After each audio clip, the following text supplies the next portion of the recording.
Bienvenidos de regreso a Biblia y Teología con el Dr. Larry Trotter. Esperemos disfruten el siguiente episodio.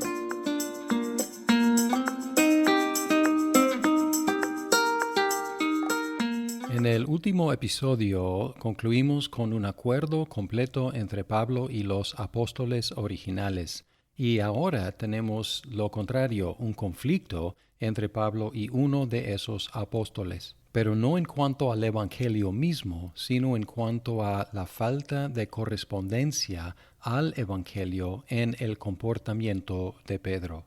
En Gálatas 2:11 al 14 dice: Pero cuando Pedro vino a Antioquía, me opuse a él cara a cara, porque era de condenar. Porque antes de venir algunos de parte de Jacobo, él comía con los gentiles. Pero cuando vinieron, empezó a retraerse y apartarse, porque temía a los de la circuncisión. Y el resto de los judíos se le unió en su hipocresía, de tal manera que aun Bernabé fue arrastrado por la hipocresía de ellos. Pero cuando vi que no andaban con rectitud en cuanto a la verdad del Evangelio, dije a Pedro delante de todos: Si tú, siendo judío, vives como los gentiles y no como los judíos, ¿por qué obligas a los gentiles a vivir como judíos? Muy atrevidamente, Pablo confrontó a Pedro públicamente en su cara, porque dice era de condenar. La iglesia en Antioquía tenía éxito en unir dos grupos, los judíos y los gentiles, en un solo cuerpo. Y Pedro había estado allí, de visita, comiendo con los gentiles, ejerciendo su libertad en Cristo de las restricciones de dieta judías. Sin embargo, después de que algunos llegaron de Jacobo, el hermano del Señor, quien fue el líder de la iglesia en Jerusalén, Pedro se apartó de los gentiles y empezó a comer solamente con los judíos. Podemos pensar que las acciones de Pedro no eran gran cosa y no eran para causar un escándalo público. Y Pablo mismo declaró que él adoptó lo más que pudo las costumbres locales para poder alcanzarles con el Evangelio. Él escribió en 1 Corintios 9, 20 al 23, A los judíos me hice como judío para ganar a los judíos, a los que están bajo la ley como bajo la ley, aunque yo no estoy bajo la ley, para ganar a los que están bajo la ley, a los que están sin ley como sin ley, aunque no estoy sin ley de Dios, sino bajo la ley de Cristo, para ganar a los que están sin ley. A los débiles me hice débil, para ganar a los débiles. A todos me he hecho todo, para que por todos los medios salve a algunos. Y todo lo hago por amor del Evangelio, para ser partícipe de él. Así que Pablo confesó que él era muy flexible en cuanto a su comportamiento en cuestiones sociales. Él trataba de adaptarse a las costumbres locales lo más que podía para poder presentar el Evangelio a ellos. En lenguaje moderno, él contextualizó el Evangelio para hacer el Evangelio más entendible para su audiencia.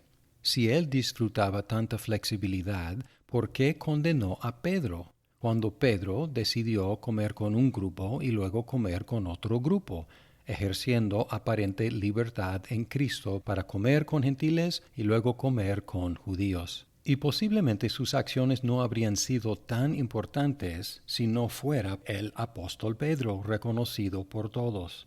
Y sus acciones tuvieron el efecto de causar una división en la iglesia. Porque en el 13 dice que y el resto de los judíos se le unió en su hipocresía, de tal manera que aun Bernabé fue arrastrado por la hipocresía de ellos. Esa iglesia que había estado disfrutando tanta armonía entre cristianos judíos y cristianos gentiles ya estaba dividida por el ejemplo de Pedro. Por lo tanto, Pablo tuvo que reprenderlo públicamente porque su pecado fue público. Y dice que vio que Pedro no andaba con rectitud en cuanto a la verdad del Evangelio. Por eso él le dijo: Si tú, siendo judío, vives como los gentiles y no como los judíos, ¿por qué obligas a los gentiles a vivir como judíos? Tenemos que analizar lo que Pedro estaba haciendo, porque Pablo lo llama hipocresía. Y esto indica de que todavía hay un acuerdo en cuanto a lo que es el Evangelio. No fue una cuestión de lo que es el Evangelio, fue una cuestión de vivir de acuerdo al Evangelio. Y Pedro aquí no vivía según sus propias creencias en el Evangelio, porque él mismo sabía que él podía entrar en la casa de los gentiles y comer con ellos, como había hecho en el caso de Cornelio. Aquí no andaba con rectitud en cuanto a la verdad del Evangelio. No estaba cuestionando la verdad del Evangelio o cambiando el Evangelio, sino no estaba andando de acuerdo con el Evangelio. Y Pablo le acusó de obligar a los gentiles a vivir como judíos. Podemos preguntar en qué manera obligó a los gentiles a vivir como judíos, porque él siendo judío estaba comiendo con judíos. No estaba obligando a nadie a hacer nada aparentemente, pero su ejemplo estaba enviando un mensaje que ellos tenían que vivir como judíos si querían ser cristianos de primera clase. Ahora podemos entender lo que los adversarios de Pablo estaban predicando en Galacia.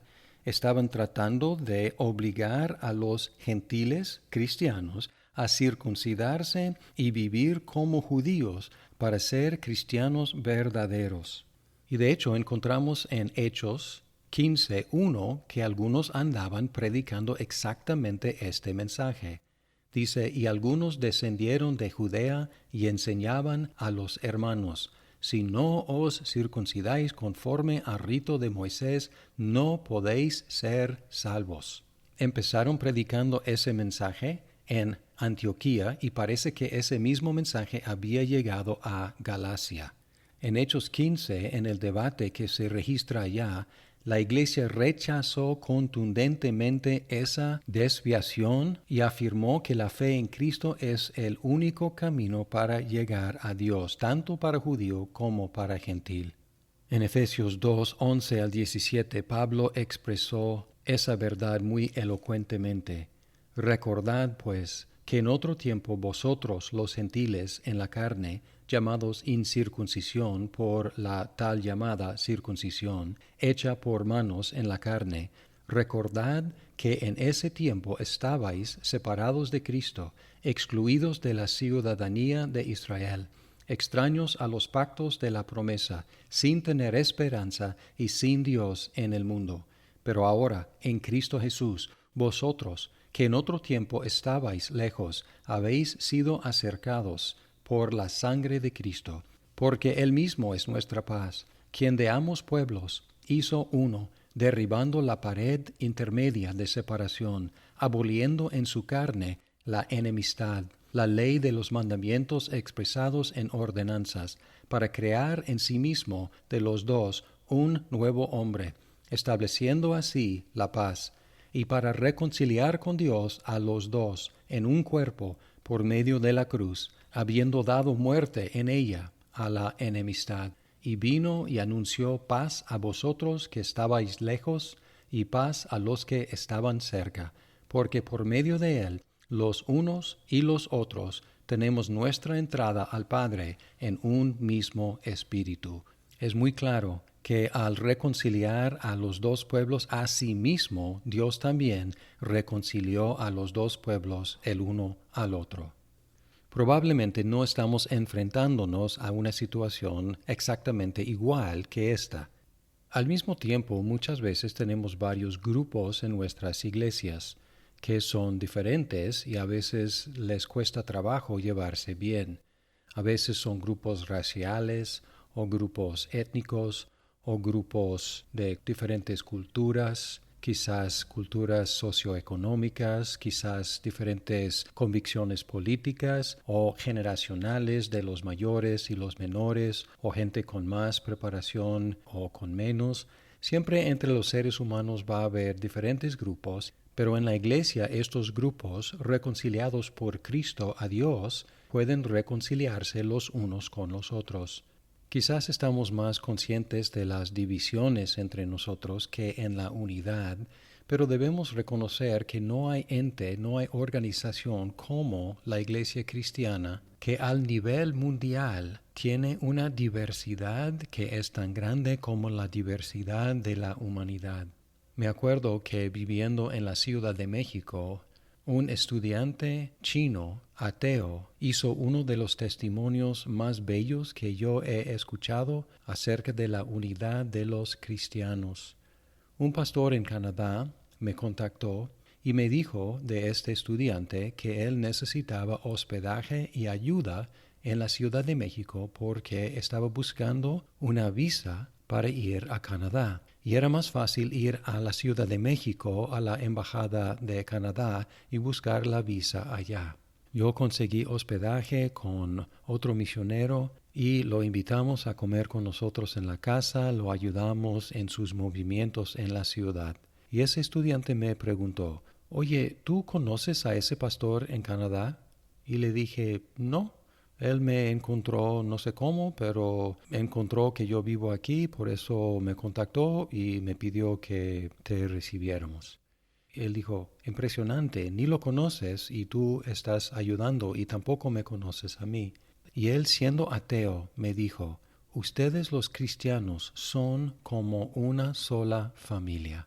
Y luego él dijo, cuando yo llego a una ciudad desconocida y yo no conozco a nadie, siempre he aprendido que debo buscar a los cristianos porque siempre te ayudan. Y yo dije, gloria a Dios. Y a pesar de toda la tarea que nos queda por realizar, la verdad es que existe una unidad impresionante en la Iglesia cristiana, que es un testimonio fuerte para el mundo.